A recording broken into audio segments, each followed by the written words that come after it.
Does that mean that I love my body every minute? Of course not. Nobody loves their body every minute. Doesn't mean that I don't wish that I could put on some high heels or go for a run. No, of course not. And I am just 1,000% more clear on the fact, and I said this before, but like my body is not why I am here. And it took quite a lot of grieving. And I think that this is the thing about living with a chronic illness, or actually it's kind of how grief works. Welcome to Reclaim, a podcast for women, by women, on conversations that matter. I am your host, Thais Sky, international speaker, teacher, and a certified life coach currently working to become a licensed psychotherapist in the state of California.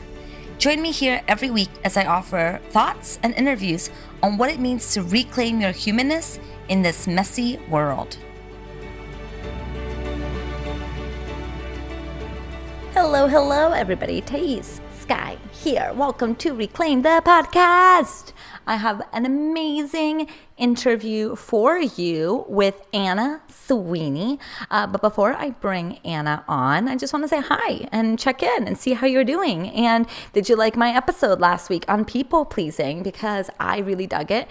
And I got really, really great feedback from all of you on Instagram. If you're not following me, go to I am Thais Sky. It sounds like that episode really resonated with all of you, which, I'm always thrilled to hear. So thank you for sharing. And if you haven't listened to it, I highly recommend listening to it.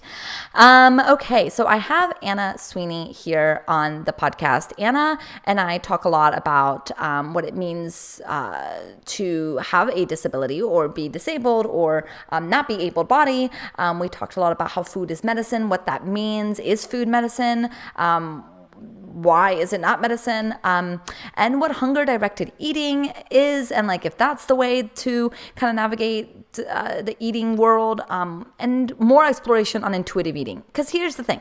I've been bringing a lot of these experts, like nutritionists and registered dietitians, on to talk about eating, because eating is really, really important. It's a instrumental component of our lives. It's a relationship we all have. We all have a relationship with food, whether we're conscious of it or not.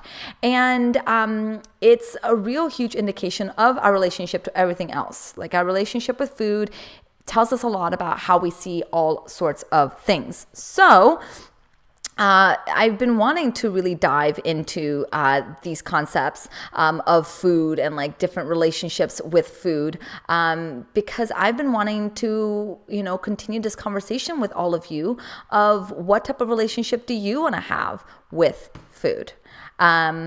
So let's bring Anna on.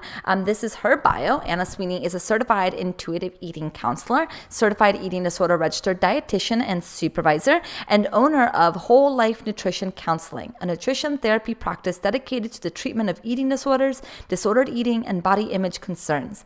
Anna has an extensive history of working through all levels of eating disorder care, is a fierce advocate of health at every size, body healing, and body respect, and is a recognized voice in the eating disorder community.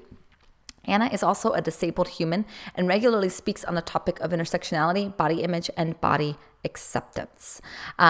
So while you're listening to this episode, I want you to be thinking about your relationship with food, your relationship with eating. What does intuitive eating mean to you? What type of relationship do you want to have with food? And what does it mean for you to love your body?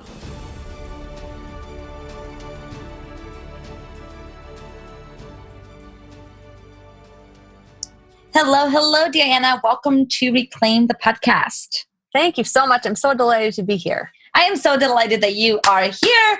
I love your Instagram. This is how I've been finding all of my guests lately, by obsessing over their Instagram, and you are no different. I just love the work that you're doing in the world. And just to start us off, for people who may not know, who you are in the world, share a little bit about yourself. Sure. My name's Anna, and I am at Dietitian Anna on Instagram, and I'm delighted that this is how we have connected. I've been actually really pretty enamored with Instagram, or by Instagram. And just the number of people that I've actually been able to connect to. I know. With that form of social media, I remember my husband was so pissed when I first started playing around on Instagram, and then seeing the kind of following that I have and the number of people that I interact with. He has since kind of changed his tune, not that it would have mattered anyway, but I have like a real job, and then I have Instagram. Yeah. I really hear that. How did you kind of get into the world of being a nutritionist, dietitian, talking about health at every size? Like, what has been a little bit of your story into how you've gotten to where you are now? Sure. So I've been an eating disorder specific dietitian for the last 11 years, which is crazy to say out loud.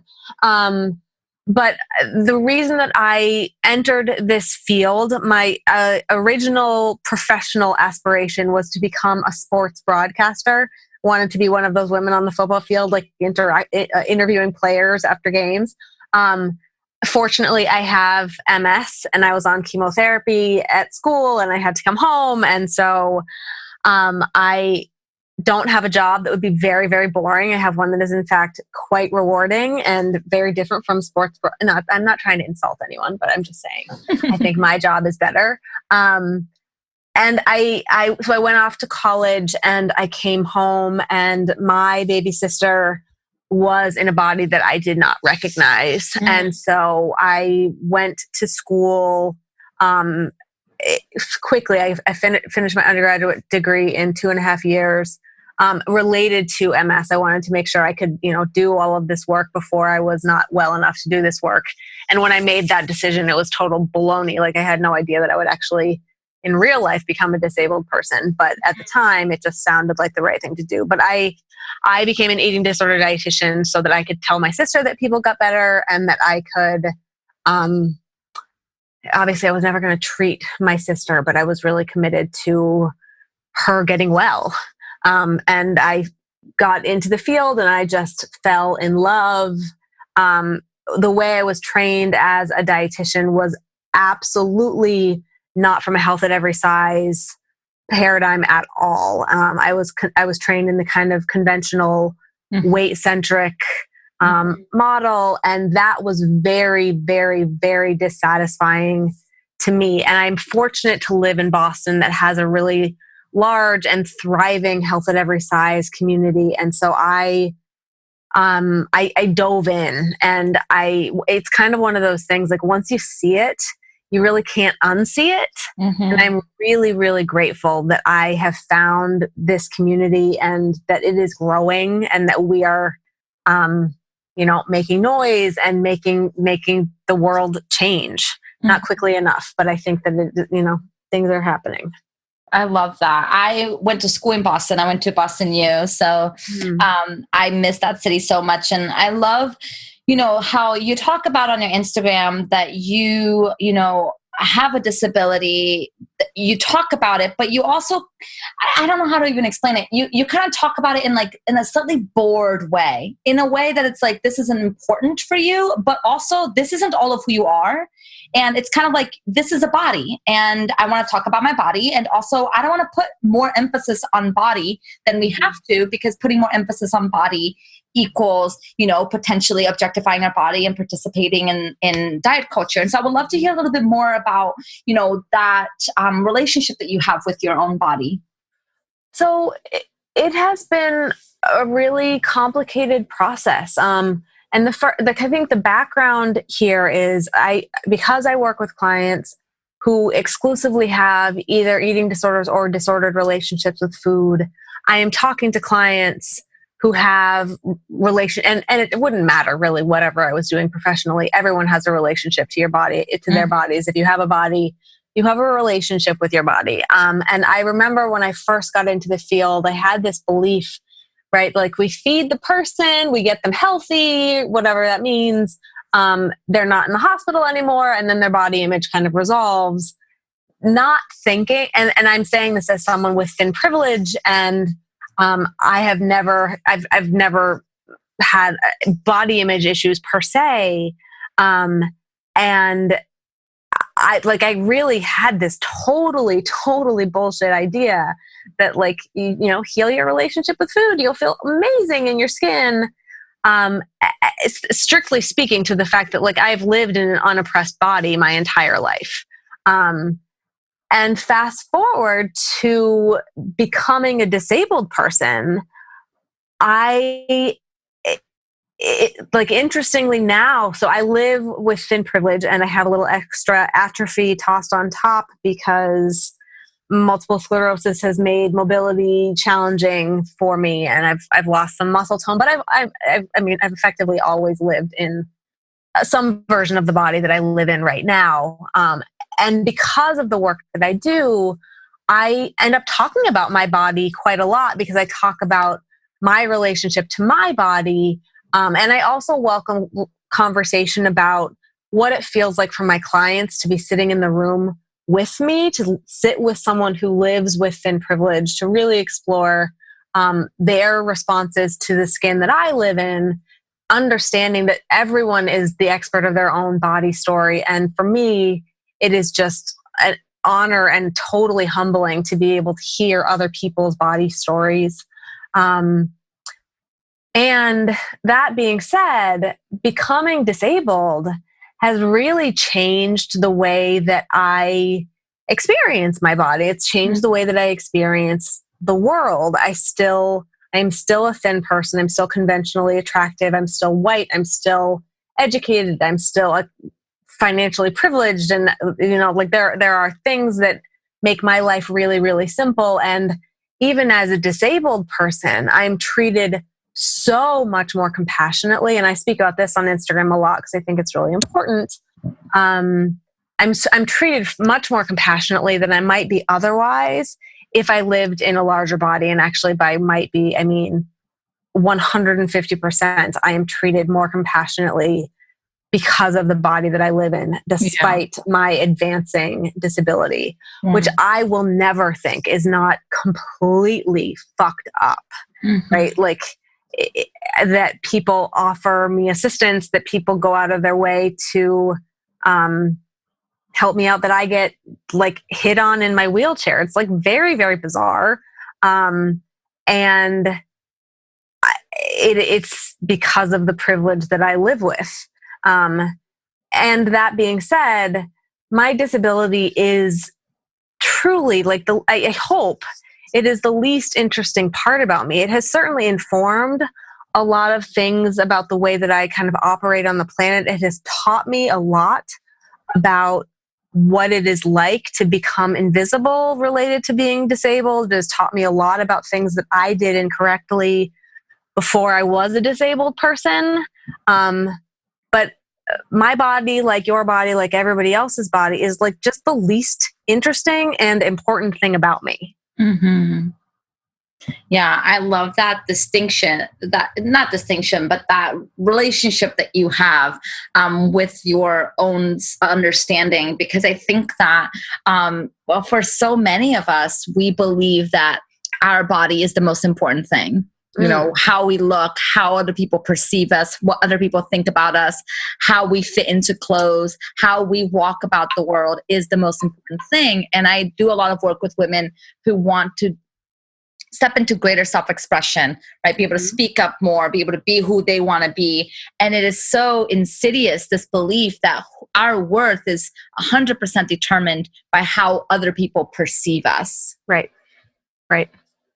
And I mean, we do live in a social environment, and it's really important that we are, interactive with other people. But kind of, this is where like I kind of hate capitalism and I hate patriarchy, because if we are basing all of our interactions on what it looks like we are forgetting the fact that we are all going to end up in diapers, and like we're all going to end up old at some point, and that's like this is a normal part of life.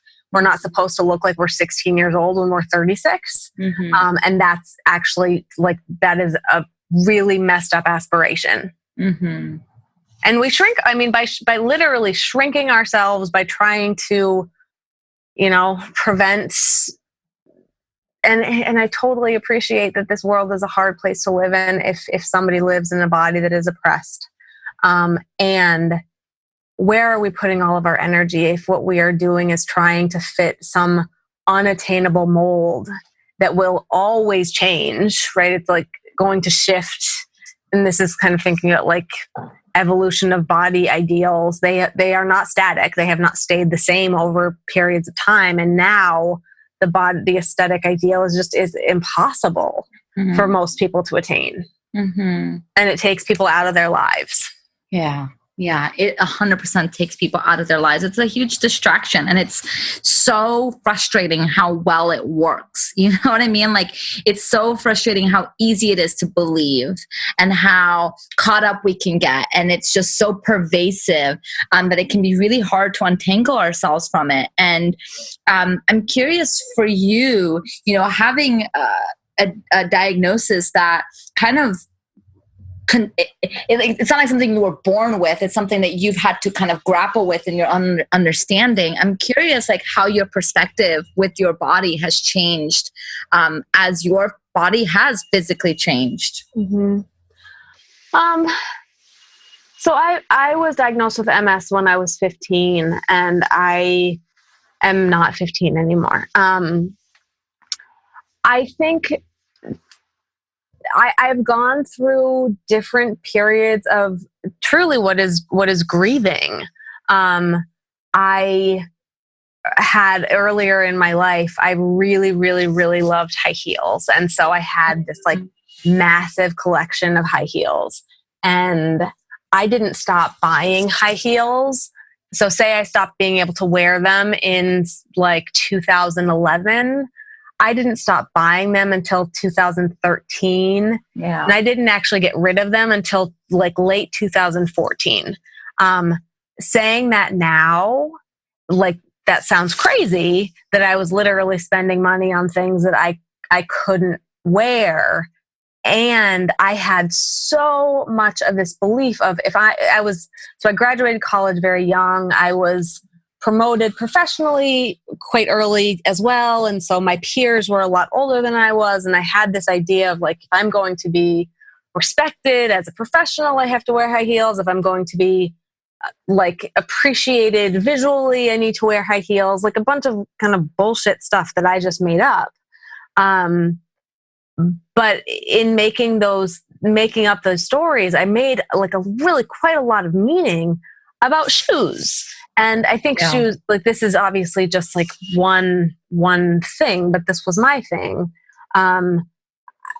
It took me a really long time to get rid of those shoes. And then as I started to become progressively more disabled, I talked really negatively about my body, and I did so in front of my clients, and I did so in front of my friends or my family, which not only makes for really boring conversation, but is just like, in retrospect, just incredibly uncomfortable and doesn't change anything. So me like lamenting the loss of function of my right leg and saying this stupid leg or blah, blah, whatever it was that I chose as my language, being unkind to myself didn't change my disability.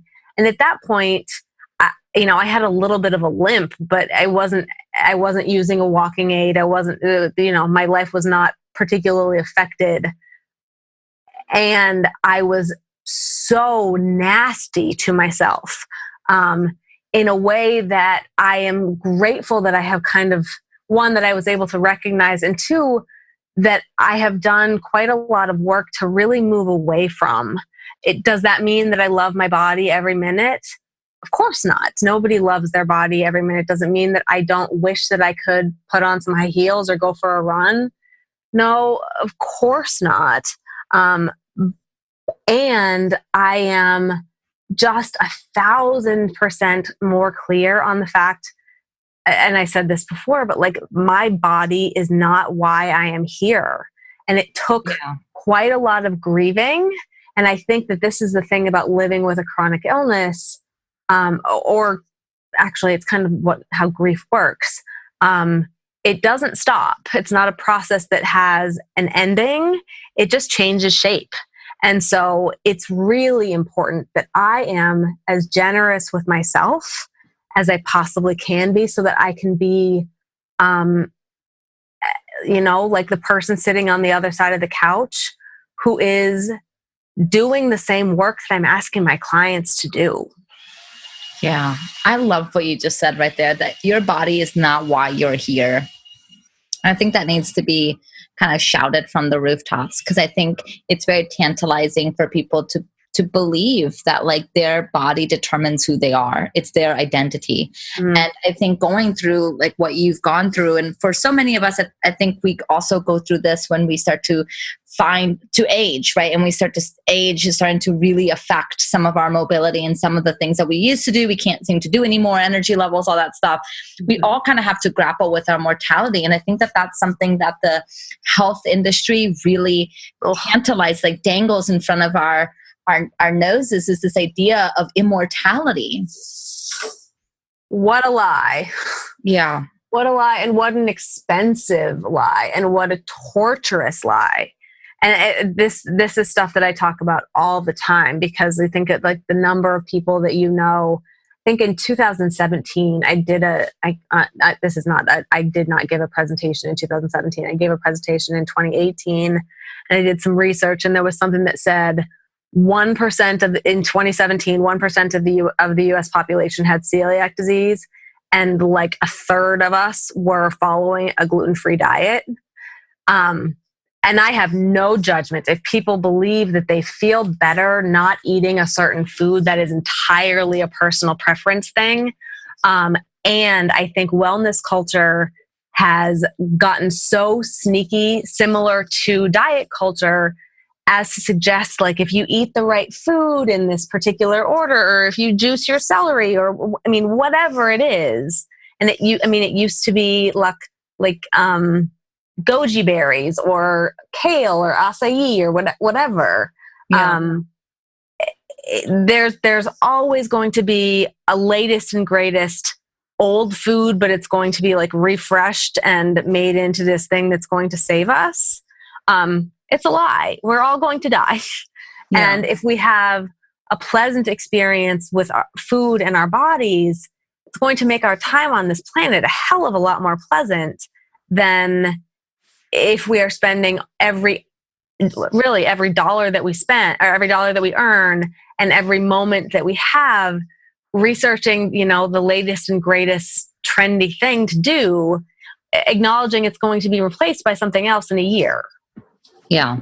Yeah, 100%. And so what is your typical response, Anna? Because I know one of the biggest kind of pushbacks that health at every size, dietitians, nutritionists, kind of food, body people, like anybody in this that's kind of having this conversation, I think one of the biggest pushbacks that we get is, but food is medicine. But if we eat a low inflammatory diet, we will live better. We will live healthier. It's all about being healthy, Anna.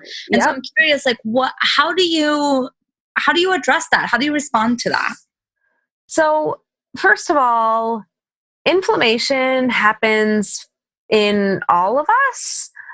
And following, and it's important, right? If you get, you cut your hand and your finger gets infected, that is literally your body saying, like, something's wrong. Let's get this cootie, out of me. And I think the fact is, research around food is so new and evolving all of the time. And I remember when I was first diagnosed, the thing that I was supposed to do, or the things that were recommended to me, were very different from the ones that are being recommended kind of uniformly now. We don't know. If you have celiac disease, gluten is going to make your system inflamed. Factually, we know that. If you have an intolerance or an allergy to dairy, that is absolutely going to result in an inflammatory process. If you are allergic to soy, it is definitely something that will make you inflamed. And we can't just uniformly say that everyone is healthier if they stop eating gluten, if they stop eating dairy, if they stop eating soy and corn, and all of the things that most of us grew up. I mean, how many of us grew up eating peanut butter and jelly sandwiches? And that was like a standard thing. And now I have clients that are like, oh, I don't eat peanut butter. I will only eat almond butter or cashew butter or whatever it is. Like you didn't like die and nothing happened to you when you were a child. I'm so curious about what has transpired between then and now. And diet culture is almost always the kind of the intervening factor. Yeah. So I have conversations about this a lot, and and I will share this here. Diet culture is really, and wellness culture is very sexy and it's very appealing. And I think one of the things that frustrates me the most about it is that part of it is actually pointed at people who are already suffering. So when I was first kind of moving into this phase of my disease, there was a diet that was utilized by a woman who has apparently the same disease that I have. And the book was like the subtitle in the book was How I Healed Myself of Progressive MS. And you better believe that I wanted to heal myself of progressive MS too. Yeah. And so, I'm a dietitian. I read the research. I have to do this because I would be silly not to do this. And the only thing that happened was that I ate nasty food.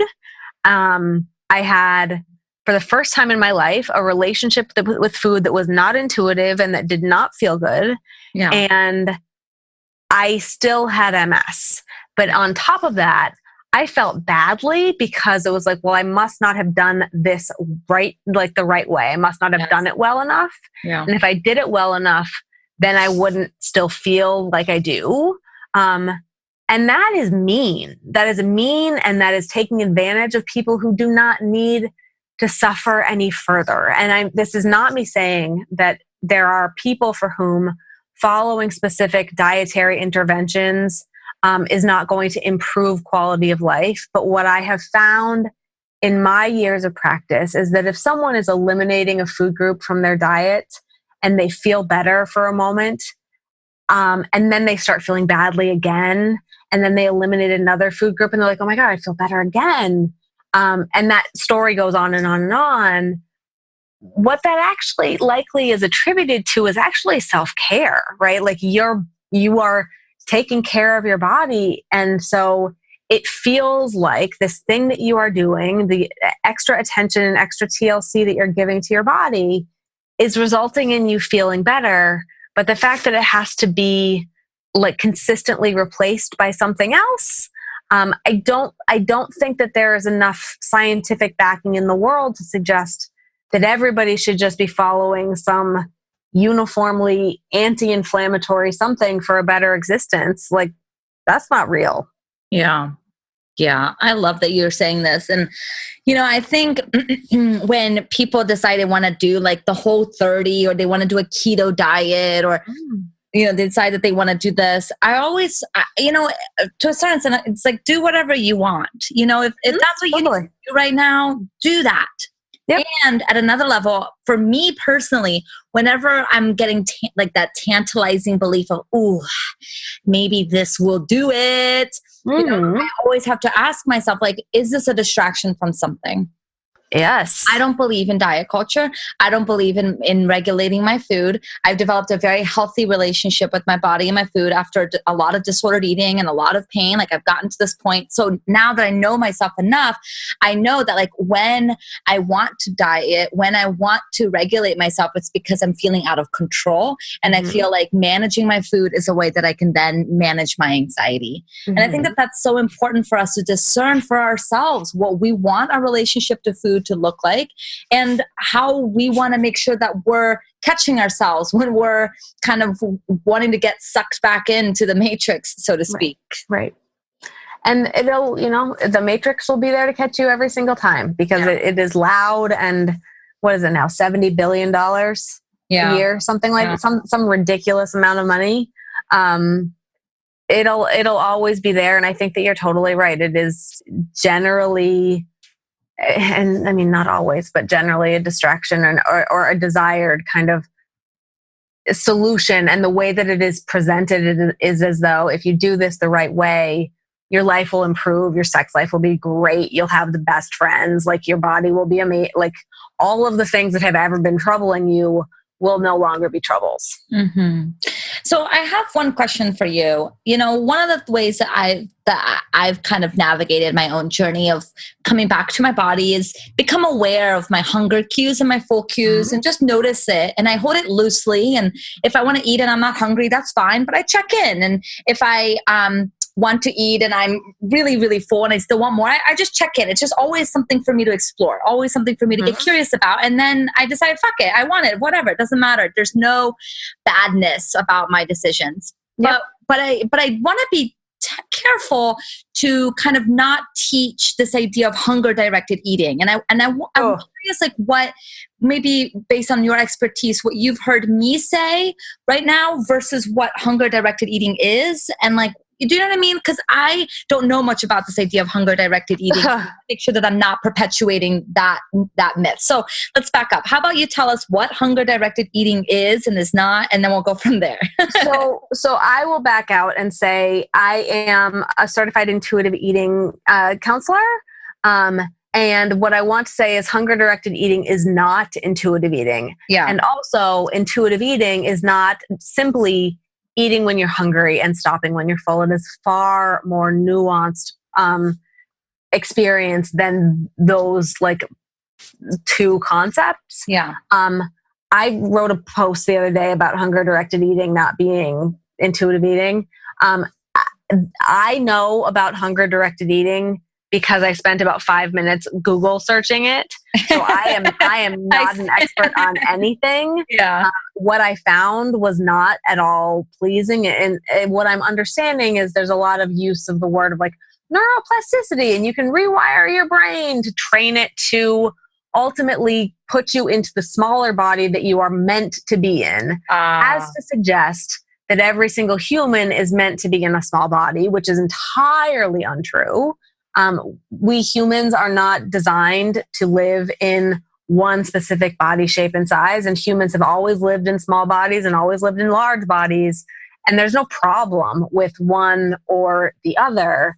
But I think that when we get caught up in something like HDE, and like I even hate the acronym, like the idea that there is simply, and I think what I understood, and I apologize that I don't know a lot about this, and this is because I'm a non-diet dietitian, so it's not a thing that I extensively talk about in my office anyway. But I think that what we really need to be thinking about is actually how we practice a more intuitive way of relating to our bodies, checking in with hunger and fullness, of course, but getting really curious about kind of our ideals about food, challenging the diet police, challenging diet culture, getting in touch with thoughtful movement.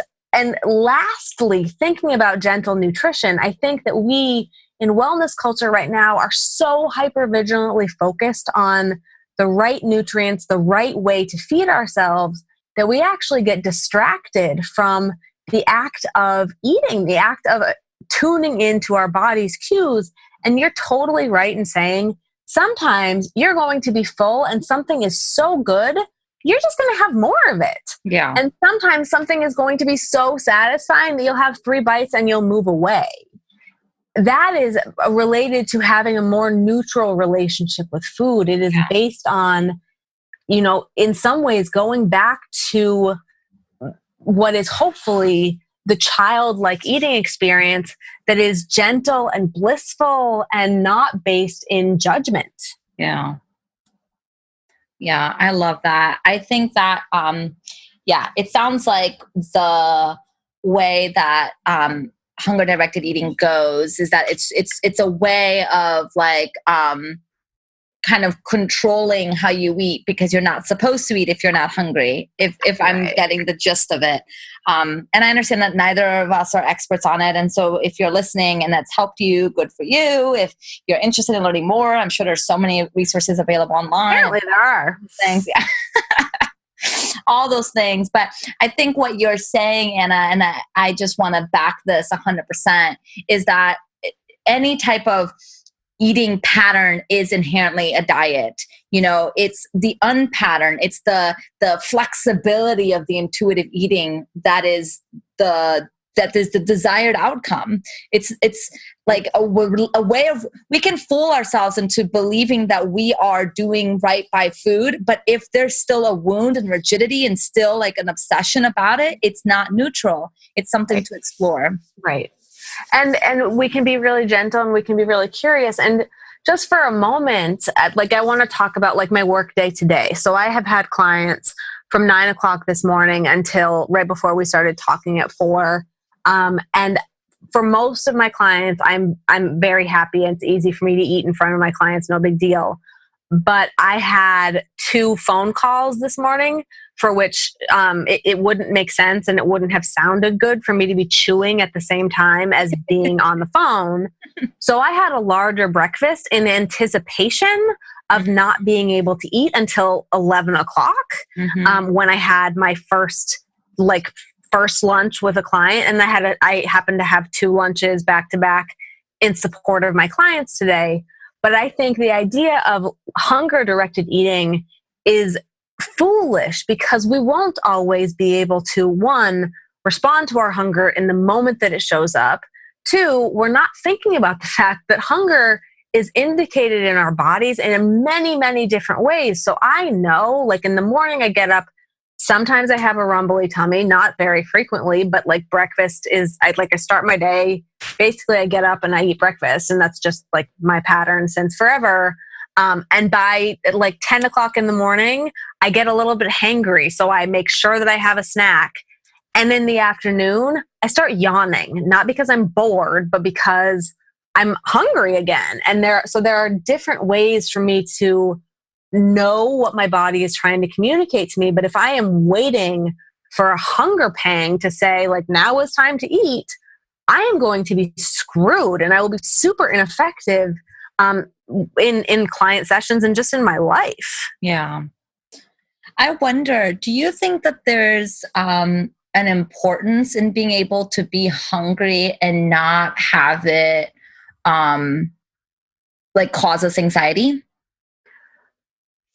I think that it is a gift if hunger does not cause us anxiety. I think that if someone has been on a diet, or if someone is actively dieting, or if someone has not had or does not have access to food, hunger is likely to elicit a sense of anxiety. And that is an association that I wish did not exist for anybody, just because the state of being anxious feels yucky. And the idea of hunger making people feel anxious also feels yucky. I mean, in some ways it makes sense that if you don't have fuel, that like anxiety, it's just, stress hormones show up and your body is saying, I need something right now. And so if anxiety is the way that it shows up and you're able to respond to that appropriately by getting something to eat, then I suppose anxiety is a suitable emotion or a feeling to have. But I imagine, and what I've experienced in my professional life is that for my clients who feel super anxious when they feel hungry is most often when they are operating with a belief that they, quote, shouldn't be hungry at this time, or that they should wait until the next meal time to have something to eat, or that they don't have access to the food that they want, or they don't have access to food. These are things that make people feel anxious, and it would be my wish that food and anxiety, food and stress experiences be separated entirely. But I know that that's not possible, but I wish that it were. Yeah, no, I appreciate you answering that. I think, this is the beauty about having conversations about food and body, is that we each are so unique. And it's really about learning what works and feels good for us. And one thing that I know some of my clients say to me when I say that, this idea of like feel good, is like, well, but binge eating 2 cases of cookies is what feels good, Thais. And but I don't want to do that. So, so obviously then what feels good, I can't trust what feels good. So tell me something else I can do, is kind of the plea. And I'm curious how you would answer that, or what your thoughts are on that.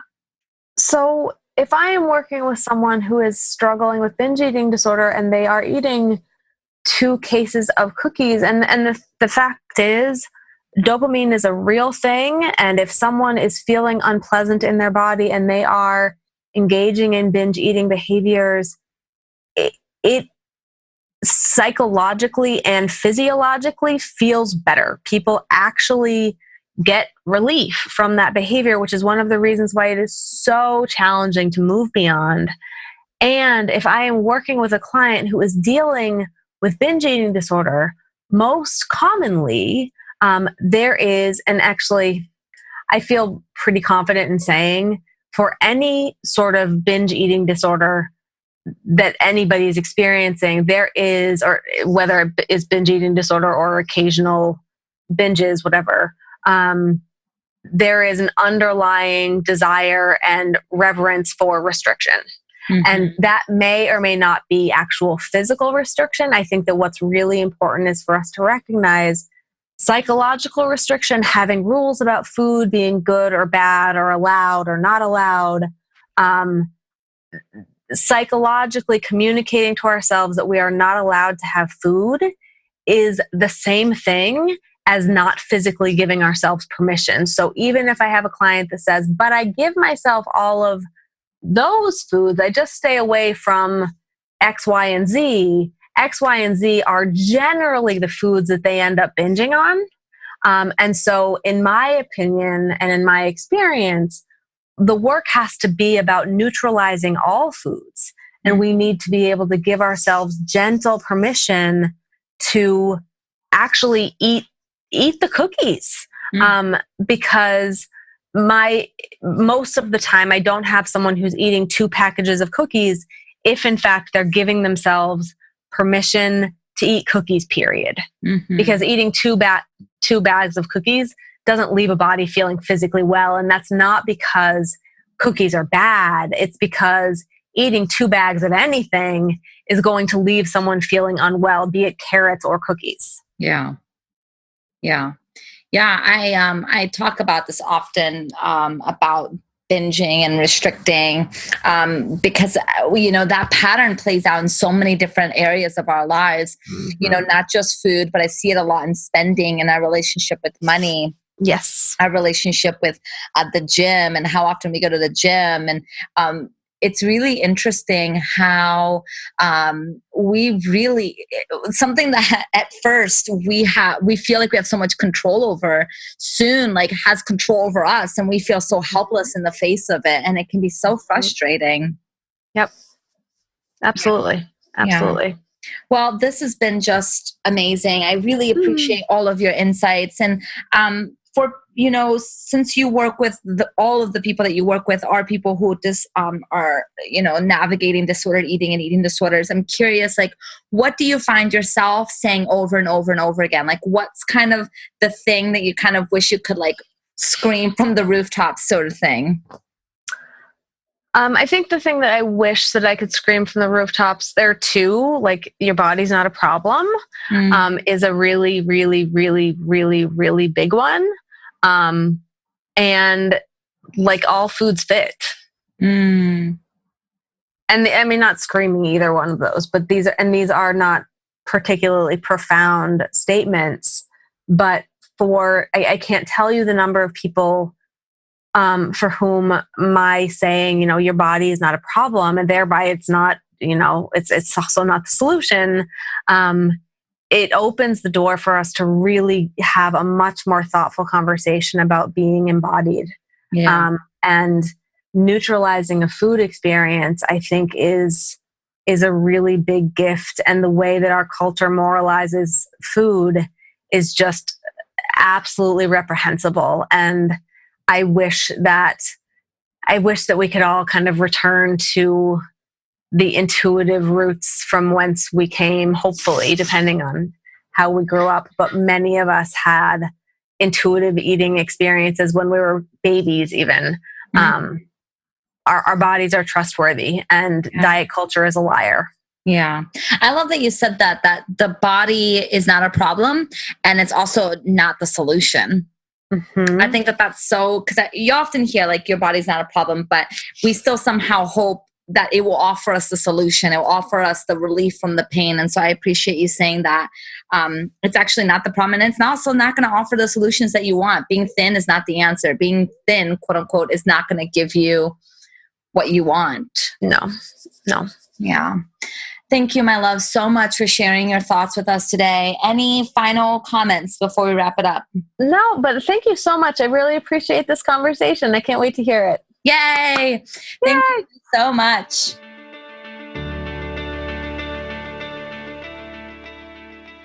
Thank you for listening to Reclaim the Podcast. This podcast represents the opinions of Thais Sky and her guests to the show. The content of this podcast are for informational and educational purposes only and is not intended to be a substitute for professional psychological, psychiatric, or medical advice, diagnosis, or treatment. Always seek the advice of your physician or other qualified mental health provider with any questions you may have regarding a medical condition or mental disorder.